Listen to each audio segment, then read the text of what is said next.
نظر بد کی حقیقت کیا ہے؟ نظر بد کس طرح لگ جاتی ہے؟ کن کن چیزوں کو نظر بد لگ سکتی ہے؟ قرآن و حدیث میں آیا نظر بد کا ثبوت ہے یا نہیں؟ نظر بد کا علاج کیا ہے؟ اس کی علامات کیا ہیں؟ ایسی بہت ساری چیزیں ہیں جو آپ کے ذہنوں میں ہوں گی۔ آج انشاءاللہ اس مختصر سی ویڈیو میں آپ کو بہت ساری چیزیں ایسی نئی معلوم ہوں گی کہ جو نظر بد کے حوالے سے شاید آپ کو پہلے معلوم نہ ہو۔ توجہ کے ساتھ سنیے گا۔ سب سے پہلی بات یہ کہ نظر بد کی حقیقت کیا ہے، اس کا لگ جانا آیا حق ہے یا نہیں۔ تو یاد رکھیے کہ احادیث مبارکہ میں حضور نبی پاک صاحب الاولاق صلی اللہ علیہ وسلم نے ارشاد فرمایا العین حق، کہ نظر کا لگ جانا یہ حق ہے، اور قرآن مجید کی آیات بینات سے بھی نظر کے لگ جانے کا استدلال کیا گیا ہے۔ قرآن مجید کی یہ آیت مبارکہ بسم اللہ الرحمن الرحیم وَإِن يَكَادُ الَّذِينَ كَفَرُوا لَيُزْلِقُونَكَ بِأَبْصَارِهِمْ، یہ آیت مبارکہ کہ جس میں نظر بد کے حوالے سے کہا گیا، اس کے شان نزول میں یہ بات بیان کی گئی کہ نبی پاک علیہ السلام کے زمانے میں اہل عرب میں کچھ لوگ ایسے تھے جو نظر لگانے میں شہرۂ آفاق تھے، اور ان کی حالت یہ تھی کہ وہ دعویٰ کر کے نظر لگایا کرتے تھے، اور جس چیز کو وہ نظر لگاتے وہ چیز ہلاک ہو جایا کرتی تھی۔ تو کفار مکہ نے جہاں حضور نبی پاک علیہ السلام کے خلاف دیگر بہت ساری سازشیں کی، تو وہاں یہ سازش بھی کی گئی کہ نبی پاک علیہ السلام کو نظر لگانے کی کوشش کی گئی، اور ایسے بندوں کو بلایا گیا اور ان سے کہا گیا کہ وہ اپنی تیز نظروں سے حضور نبی پاک علیہ السلام کو دیکھیں، اور انہوں نے ایسا کیا۔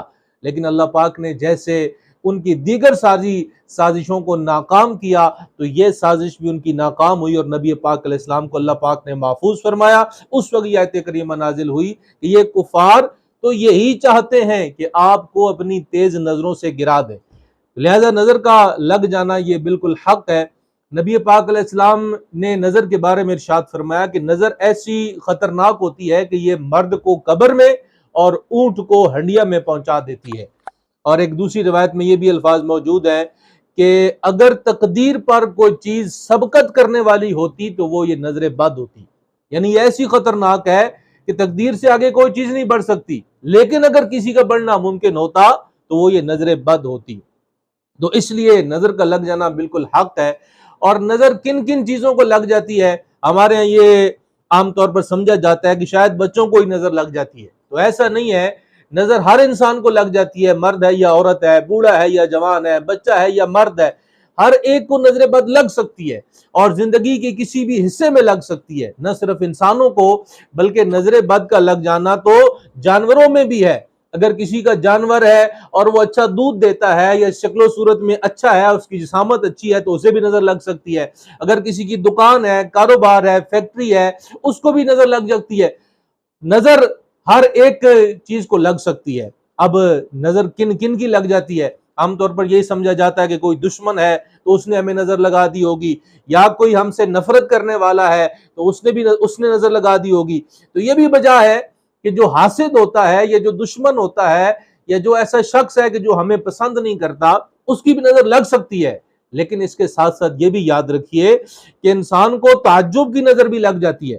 جب بندہ کسی چیز کو حیرت کے ساتھ دیکھتا ہے، تعجب کے ساتھ دیکھتا ہے، تو یہ دیکھنا بھی نظر بد کے لگ جانے کا سبب ہوتا ہے۔ اور نظر جو ہے وہ اپنی نظر بھی انسان کو لگ جاتی ہے، محبت کی نظر بھی لگ جاتی ہے۔ ماں باپ اگر اولاد کو محبت کے ساتھ دیکھیں تو یہ نظر بھی بچے کو لگ سکتی ہے۔ اور اس کے ساتھ ساتھ جب انسان اپنے آپ کو آئینے میں دیکھتا ہے، یا آج کل سیلفیوں کا دور ہے، ہر جگہ سیلفی بنائی جا رہی ہوتی ہے، کسی اچھے مقام پر گئے وہاں سیلفی بنائی جاتی ہے، یہاں تک کہ اگر مکہ اور مدینہ جیسی بابرکت جگہوں پر حاضر ہو تو اس وقت بھی لوگ سیلفی بنانے کے شوق سے باز نہیں آتے۔ تو ایسے مقام پر بھی جب بندہ سیلفی بناتا ہے اور پھر اپنے آپ کو محبت کے ساتھ دیکھتا ہے کہ میں کیسا پیارا لگ رہا ہوں، کیسا اچھا لگ رہا ہوں، تو یہ سبب بھی نظر کے لگ جانے کا ہو سکتا ہے۔ نظر لگ جائے تو اس کی علامات کیا ہوتی ہیں؟ تو سب سے پہلے چند ایک مشہور علامات جو ہیں وہ یہ کہ انسان کے یہ آنکھوں سے یہاں کن پٹیوں کی طرف درد شروع ہوتا ہے، یہ پیشانی درد کرنا شروع کر دیتی ہے، سر درد اس کی علامت ہے، یہ پٹھوں اور کندھوں کا درد یہ اس بات کی علامت ہے کہ بندے کو نظر لگی ہے، نیند کے نہ آنا یہ بھی ایک سبب ہے۔ بچوں میں خاص طور پر ضد کرنا، بات بات پر ان کے اندر چڑچڑاپن آ جانا، بات بات پر غصہ کرنا، کھانے پینے سے پرہیز کرنا، زبردستی کوئی چیز کھلائی جائے تو بھی نہ کھانا، بار بار رونا۔ اسی طرح کاروبار کو اگر نظر لگ جائے تو کاروبار میں نقصان ہو جانا، بار بار جو ہے وہ چیزوں میں فوائد کے بجائے نقصان ظاہر ہوتے رہنا، تنگ دستی کا آ جانا، جسم میں اگر بڑے کو نظر لگ گئی تو جسم میں درد شروع ہو جانا، معدے کا صحیح طریقے سے کام نہ کرنا، بیمار پڑ جانا، بخار ہو جانا، یہ بہت ساری ایسی علامات ہیں کہ جو نظر بد کی ظاہر ہوتی ہیں۔ اب آئیے اس کے علاج کی طرف۔ تو 4-5 طریقے ایسے ہیں جن سے نظر اتاری جاتی ہے۔ 4 طریقے میں آپ کے سامنے آج پیش کروں گا کہ جس میں ان طریقوں میں سے کوئی ایک طریقہ کر کے آپ نظر اتار سکتے ہیں۔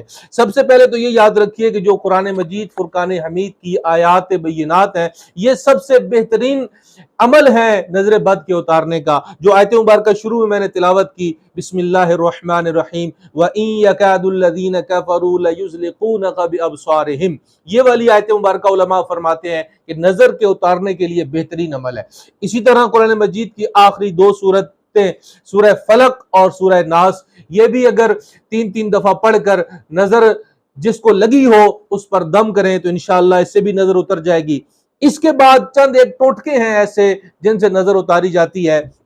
سورہ کوثر بھی جو ہے نا یہ نظر اتارنے کے لیے بڑا مجرب ہے، بڑی مجرب صورت ہے۔ اس کا طریقہ کار یہ ہے کہ اگر بچوں کو بالخصوص نظر لگ جائے تو 1 مرتبہ سورہ کوثر پڑھیں اور بچے کے سیدھے گال پر دم کر دیں، پھر دوسری مرتبہ پڑھیں، بچے کے الٹے گال پر دم کر دیں، پھر تیسری مرتبہ پڑھیں تو بچے کی پیشانی پر دم کر دیں، انشاءاللہ نظر اتر جائے گی۔ اور جو 4 چیزیں میں آپ کو نظر اتارنے کے ٹوٹکے بیان کر رہا تھا وہ یہ تھی کہ یا تو بیری کے پتوں سے نظر اتاری جاتی ہے، اگر گھر کے آس پاس بیری کا درخت موجود ہے تو اس کے 7 پتے لے کر بچے یا بڑے کے اوپر سے گھما کر 7 دفعہ اس کو کوئلوں پر جلا دیں۔ اگر یہ نہ ہو تو نیم کے پتوں سے نظر اتاری جاتی ہے، یہ پتے لے کر ان سے نظر اتار لیں۔ اگر یہ بھی نہ ہو تو پھر گھر میں عام طور پر سرخ مرچیں موجود ہوتی ہیں، 7 عدد سرخ مرچیں گول والی ہوں یا موٹی والی ہوں، یہ لے لیں، ان کو لے کر سیدھے کندھے پر رکھ کر 7 دفعہ گھمائیں، اور گھمانے کے بعد پھر ان کو جو ہے وہ چولہے پر کوئی چیز رکھ کر گرم پلیٹ وغیرہ جب وہ صحیح گرم ہو جائے تو اس پر انہیں جلا دیں۔ اور تیسری چیز جو ہے وہ انتہائی آسان ہے، ہر گھر میں موجود ہوتی ہے، وہ ہے چینی۔ اگر یہ تینوں چیزیں نہ ہوں، بیری کے پتے بھی میسر نہ ہوں، نیم کے درخت کے پتے بھی میسر نہ ہوں اور مرچیں بھی موجود نہ ہوں تو پھر چینی لے لیں، مٹھی میں تھوڑی سی چینی لے کر مریض کے اوپر سے 7 دفعہ گھمائیں اور اس سے کوئلوں پر یا کوئی چیز اوپر رکھ کر چولہے پر اس میں جب وہ گرم ہو جائے تو اس پہ اس کو پھینک دیں۔ نظر کے اتر جانے کی علامت یہ ہے کہ اگر مرچوں کے ذریعے نظر اتاریں گے تو اس کی علامت یہ ہے کہ بدبو جو ہے وہ کثیر پھیل جائے گی اور پورا کمرہ جو ہے وہ بدبودار ہو جائے گا۔ اور اگر مرچوں کے ذریعے نظر اتاری اور بدبو نہیں پھیلی تو پھر اس کا مطلب یہ ہے کہ ابھی نظر نہیں اتری۔ یہ عمل بار بار کرتے رہیں، انشاءاللہ اللہ پاک نے چاہا تو نظر سے حفاظت ہوگی۔ اور نظر سے بچنے کا عمل یہ ہے کہ جب بھی کسی کی کوئی اچھی چیز دیکھیں، کسی خوبصورت اور پیارے بچے کو دیکھیں، بچے کے کسی اداب پر آپ کو پیار آئے، کسی کی نعمت دیکھیں تو اس وقت ماشاء اللہ کہہ لیا کریں، اور ساتھ اگر مزید یہ الفاظ ملا لیں ماشاء اللہ لا قوت الا باللہ، تو انشاءاللہ نظر بد سے اور ہر قسم کی نظر سے انشاءاللہ محفوظ رہیں گے۔